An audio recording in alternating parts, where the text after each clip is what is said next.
सब एक्सपेक्ट कर रहे थे एक बार के लिए मार्केट नीचे आया, लेकिन रिकवरी छोड़िए उसके बाद निफ्टी और 1000 पॉइंट ऊपर है वहाँ से, ऐसा क्या हो गया? ऑनेस्टली अनुज समझ में नहीं आ रहा, ऐसा कुछ हुआ नहीं है कि निफ्टी को उस दिन के लो से आज के हाई तक ऑलमोस्ट 14% का एक मूव आया है। You know it is quite surprising to be very honest Anuj. और ये हम कितने सालों से, आई थिंक अनुज 2 साल से हम चर्चा कर रहे हैं कि this is a liquidity driven rally. आपके दर्शक शायद सुन सुन के थक गए होंगे, लेकिन the fact is this is a liquidity driven rally. आज जिस तरह के IPOs आ रहे हैं, जिस तरह के ब्लॉक डील्स हो रहे हैं, यू नो, और जिस आसानी से अब्जॉर्ब हो रहे हैं, इट्स नॉट जस्ट के यू नो ये 50-100 करोड़ के ब्लॉक डील्स हो रहे हैं, कुछ यू नो 3-3, 4-4, 5-5 हज़ार करोड़ के ब्लॉक डील्स, और जैसे बोल रहे हैं ना, खाना खाई और डकार भी नहीं लिया, इस तरह इतनी आसानी से अब्जॉर्ब हो रहे हैं। ऑनेस्टली अनुज अगर आप देखें तो obviously all eyes will be on the budget, but एक जो बड़ा थीम था ये साल में आने से पहले, वो रेट कट का थीम था। आधा साल निकल गया लेकिन उसकी कोई गुंजाइश ही नहीं नज़र आ रही। इनफैक्ट जिस तरह के मानसून्स हुए हैं और जिस तरह के प्राइस हाइक्स ले रहे हैं, चाहे मिल्क के हो जाएं, गैस प्राइसेस अभी कर्नाटक और गोवा ने रेस किए हैं, कंट्री वाइड टोल्स 5% से रेस, ये सब इन्फ्लेशनरी है। ऊपर से आपकी जो मानसून थी जून एंड तक ऑलमोस्ट 20% डेफिसिट थी। तो आई डोंट थिंक ये साल रेट कट भी आएगा, US के भी चलते आई डोंट थिंक ये 2024 में आएगा, तो वो एक थीम भी निकल गई है।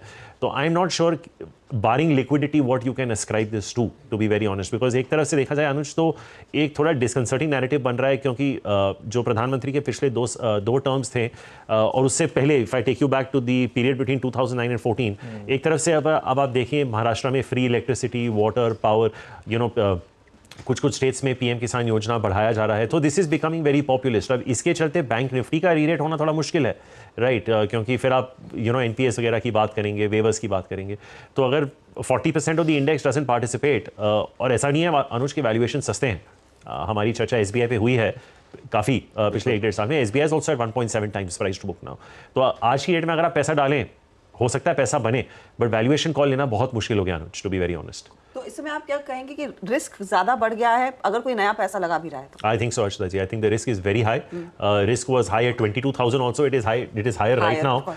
But वो एक कहावत होती है ना, जितना आप ऊपर जाते हैं उतनी गिरावट भी उतनी sort of serious होती है। प्रॉफिट बुक करना कोई it's not a bad option. I mean कुछ चीज़ें हैं जो लॉजिक से बाहर चली गई। डिफेंस की बात कर सकते हैं। हमने 5 अप्रैल को इनिशिएट किया था सेक्टर पे। उससे पहले मैसगांव ऑलरेडी 8x हो चुका था, और हमने जहाँ से इनिशिएट किया वो अभी you know 100%, most stocks are up 100%। तो क्या बोलें किसको, ये भाव पे जाके अभी defence stocks are trading at FMCG company valuations, और उनके रिटर्न रेशियोज 13-14% पे हैं। तो I think taking profits is not a bad idea. थोड़ा आई डोंट नो अगर मार्केट करेक्ट होगा कि नहीं, वी आर बैफल्ड। जैसे अनुज ने सवाल पूछा क्या हो रहा है, अगर कोई जवाब दे, सारे फंड मैनेजर्स और CIOs जिनसे हम बात कर रहे हैं, अच्छा लगता है कि बाजार ऊपर जा रहा है, it is good for our business, लेकिन क्या यहाँ से डिसप्रोपोर्शनेट पैसा बन सकता है? I think the answer is no, and I think the risk outweigh the rewards at this price point for sure.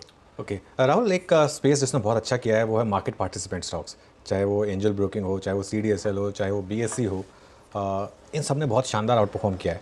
अब रिसेंटली जो थोड़े सेबी के एक्शन आ रहे हैं, क्या इस स्पेस पर थोड़ा रिस्क है, या फिर यहाँ पर अगर करेक्शन आई तो वापस बाइंग अपॉर्चुनिटी होगी?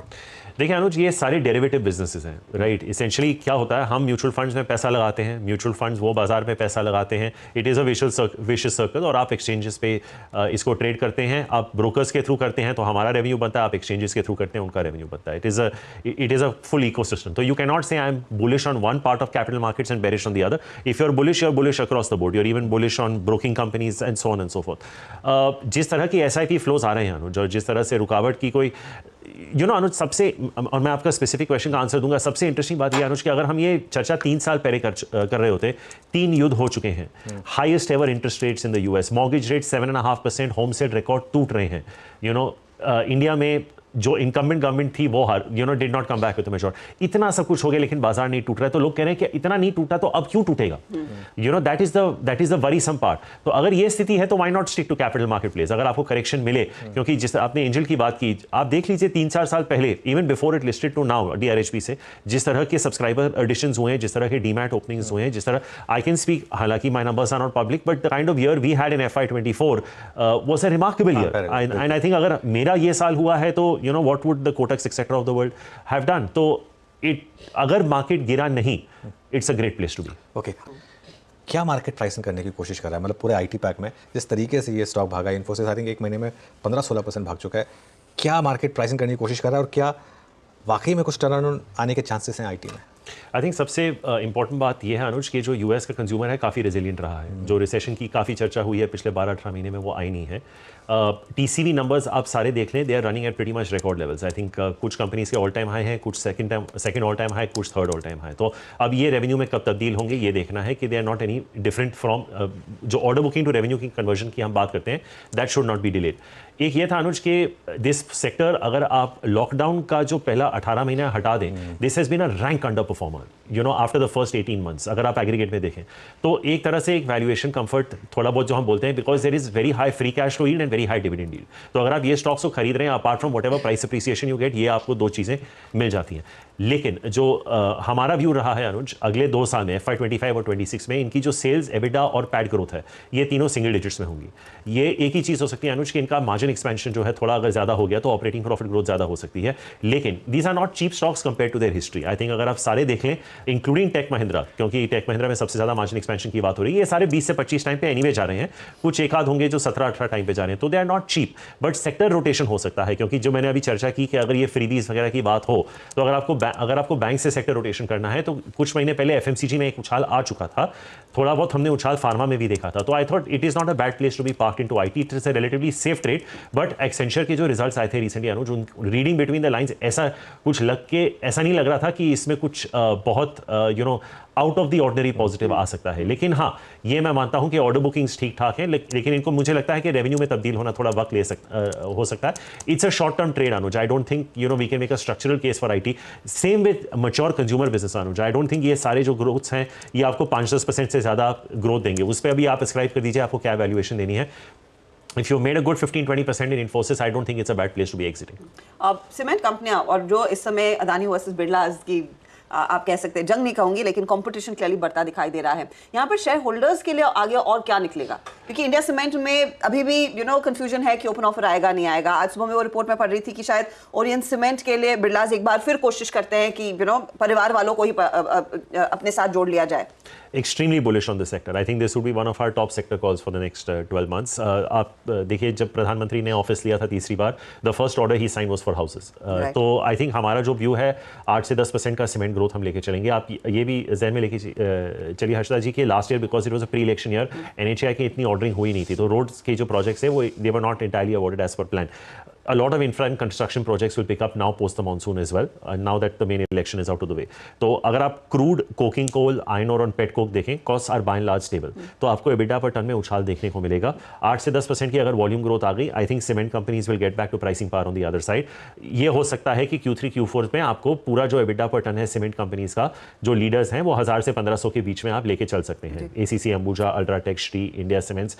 लेकिन हमारा सबसे बड़ा सेक्टर कॉल होगा जेके लक्ष्मी पे। I think that is probably, अगर आप एक टॉप पिक लेके चले सीमेंट में, आई थिंक यहां से अगर आप जेके लक्ष्मी में भी निवेश करें, हमें लगता है कि आपको 30 से 40% यहां पे भी मिल सकता है, because valuations are not entirely demanding. और अगर आप ACC अंबुजा को एज अ मर्ज्ड एंटिटी देखें तो देयर ऑल्सो आई थिंक, क्योंकि इवेंचुअली एक मर्जर होगा इसमें, I think as a combined entity अगर आप लार्ज कैप में देख रहे हैं, यहां से भी हमें 25-30% का अपसाइड दिख रहा है। तो if you want to play one large cap name, you would probably pay ACC Ambuja as a combined entity. Mid caps में अगर आप देखें तो Ramco cement and JK Lakshmi from the small cap space, but this is clearly an overweight sector for us. अगर हम अगले 12 से 18 महीने का आपका व्यू रहा तो डेफिनेटली। बिल्कुल। अच्छा राहुल, एक और सेक्टर जिसमें बहुत शानदार कमबैक हुआ है वो है टेलीकॉम जी। इवन आइडिया जैसा स्टॉक 12 रुपये से 18 रुपये, इंडस टावर में शानदार मूव है। भारतीय तो खैर एवरग्रीन स्टॉक रही है, आपकी कोई पिक होगी इनमें से? तो अनुज, जहां भी आपको प्राइसिंग पावर दिखे, it shows that the company is confident. इसका एक बाय प्रोडक्ट इन्फ्लेशन भी है, क्योंकि ये 20 बेसिस पॉइंट इन्फ्लेशन पे भी ऐड करेगा, which is not good from an overall stand point. But जैसे मैं अभी सीमेंट का जिक्र कर रहा था, जो अगर प्राइसिंग पावर वापस आ जाए, अनफॉर्चुनेटली अनुज ये सेक्टर इतना कमाल का है, but there is not so much representation in which you can play it in India. But I think क्योंकि या तो आप रिलायंस खरीद के बैठ जाएं because there is a proxy through Jio, या फिर आप Airtel, but I think one of the two if not both should certainly be part of your portfolio. I think at a time like this, जहां बहुत टाइम के बाद confidence आया है और जहां पे ये दो कंपनीज में सब्सक्राइबर ग्रोथ हो रही है, वोडाफोन में अभी भी काफी हद तक सब्सक्राइबर लॉसेस हो रहे हैं, combined market share gains with pricing power, what else do you want in a mature business? I think it's a great Reliance में of course it's hovering at all time highs, so maybe you can look at Bharti, if you were looking at it purely from a telecom perspective, but I think बहुत time के बाद ऐसा उछाल देखने को मिला है। I think we could ride it, जैसे आपने Infosys का जिक्र किया, I think we should ride this. HDFC considering ये FII शेयर होल्डिंग उस नॉर्म्स के नीचे आना और फिर MSCI में वेट बढ़ने की उम्मीद में, कल तो फट गया था स्टॉक, लेकिन आज जैसे दिन मिलते हैं तो खरीदना चाहिए या नहीं? ये तो कभी समझ में ही नहीं आया था। अगर आप कभी पूछते किसी को कि HDFC बैंक आपको 1.92 टाइम्स प्राइस टू बुक पे मिलता, ये वैसा स्टॉक है जो 4.5-5 टाइम्स के पहले के नीचे देखता ही नहीं था। HDFC life also it was a no brainer. I think stock has moved up about 30% from there, तो at about 2.5-2.6 times it is trading in line with ICICI bank right now. Axis थोड़ा discount पे चल रहा है, but अगर आप credit growth देखें हर्षदा जी जो रिसेंटली अनाउंस हुई है, I think HDFC is still doing a remarkable job. I think ex HDFC credit growth in the system was 16%. If you included HDFC, it was close to 29%. So I think if on that base, it's giving you mid to high teens, for me, it's a no-brainer. I think not just HDFC Bank, because now it is one entity. I think housing finance as a theme, मुझे लगता है अगले एक साल अच्छा करेगा. And हमारी शायद पहले अनुज जिक्र नहीं हुई है इसके बारे में, but I think some ideas that could do really well over the next 1 year could be names like Home First Finance, PNB Housing Finance, Repco. PNB and Repco are not even coming to a one-time price to book. Asset quality काफ़ी stable है. ROEs अगर आप रेपको के भी देखें तो 13-14 time पे चल रहे हैं. HDFC obviously is an evergreen name, but I think the process of re-rating to 3 times has begun. आप आज भी खरीद सकते हैं, तो मुझे लगता है कि there is still at least a 0.5 times price to book, which means from a stock perspective you could still get 20-25% from here. So housing finance overall very overweight. Of course now it's one merged entity, but I specifically आपका जो HDFC पे सवाल था HDFC bank पे, I would still be a buyer even at this price. Okay, meanwhile एक बार Lupin लेकर आइए. अब 8% ऊपर लुपिन. राहुल, आपकी कवरेज है क्या लुपिन? जी है.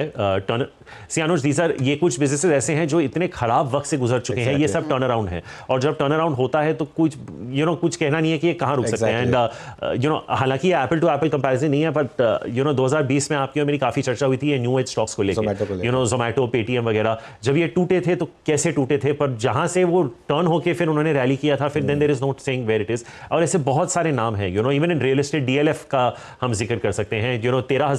1300 या 1400 का हाई था DLF का, वहां से टूट के आई थिंक कुछ 100-150 रुपए हो गया था. अब 750-800 रुपए जो भी भाव है. So I think there is no telling, क्योंकि वैल्यूएशंस इतने डिप्रेस्ड हो गए थे, मार्जिन्स इस कदर कोलैप्स हो गए थे. और फिर you had Alchem's Olympics of the world come in, सब 20, 22, 23, 25 टाइम पे जा रहे थे. लेकिन I think this is I think Lupin का जो प्रोडक्ट पोर्टफोलियो है अगले 2 साल में, it could land up being a relative outperformer to the overall pharma index. Pharma I think overall we like the space, we like Cipla in the large cap space, we like Sun in the large cap space, but this could be a virtual dark horse. I think Eris is another one Anuj from the small cap space that we are fairly confident. Okay, since आपने जोमेटो की बात की, अब यहाँ profit book करना है या अभी बने रहना है यहाँ पर? I think we are close to booking profits, Anuj.